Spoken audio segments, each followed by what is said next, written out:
The extent of devastation really only becomes clear once you leave Marrakesh. We've been traveling to many different villages every day.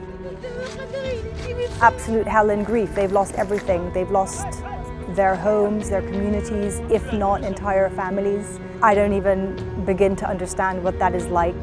I'm Stephanie Decker, Senior Foreign Correspondent at Al Jazeera English, covering the earthquake in Morocco. And between us, the extent of the devastation of these remote mountain villages makes you question whether some of them can ever be rebuilt.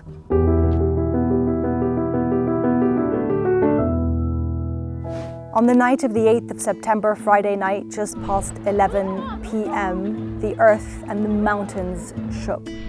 The extent of the devastation across the villages of the Atlas Mountains is something extraordinary. The devastation is massive, it is absolute. The first village we went to, Imintala, we walked in and the first thing that hit me was the smell of death. And I looked around and I thought to myself, this is a graveyard. This is an unmarked graveyard. People are using their hands, using pickaxes. And at that point, you still had some hope. You had families sitting there waiting, hoping that some of their loved ones would be retrieved from beneath the rubble. You had a lot of volunteers, also the Moroccan firefighters, trying to go through rubble. You can see the rubble around me. With their hands. Very little heavy equipment, impossible to get to these areas. So that is really what hit us all when we walked in, sort of the complete annihilation of these mountain villages. And one of the specific things also of this village is how a section of the mountain had just detached and descended and flattened large parts of it. These are nurses. Hi. Do you work here? Yes, we work here. 3 nurses told us that they had to walk to some of these villages to help people. They needed more medicine, they needed more help. So you saw this resilience and this strength from these very young girls, graduated from medical school just 2 years ago, carrying the responsibility of the health of 28 villages. So they really stuck with us. People have come together to help.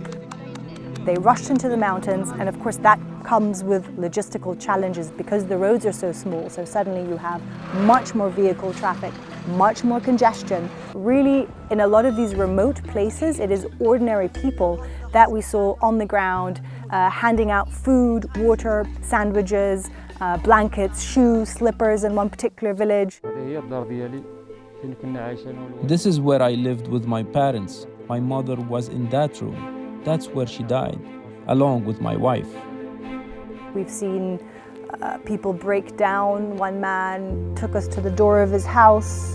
He'd lost 2 sons and he was explaining what had happened, and at some point he just sat down and started sobbing. Families sitting outside waiting, watching volunteers go through the rubble with their hands, hoping at that point for a body to be retrieved so they could at least have the dignity of burying them. I think it's very difficult to understand what they're going through. The grief that we've seen that have affected us all, I mean, even in our team, we'd start crying because you see the utter desperation and utter grief of these people. And there's nothing you can do to help them other than document their stories and keep reiterating of how important it is to try and get help to these places. What we've seen is utter annihilation of village after village after village, of community after community. And the question is, can they be rebuilt? Getting to these places with heavy equipment like bulldozers that are essential for the removal, first of all, of the rubble and then the rebuilding, I think just the logistical challenge is incredibly difficult. I don't think many of these places will ever be the same. It seems like a lot of these villages may actually have to be rebuilt elsewhere, and of course that comes with a whole change of life for people. Many people don't want to leave. People want to know what's next for their homes, and I think that is a huge question moving forward. I think it's always hard to leave a story like this. Things stay with you. You cannot, as a human being, be immune to the amount of grief that you see.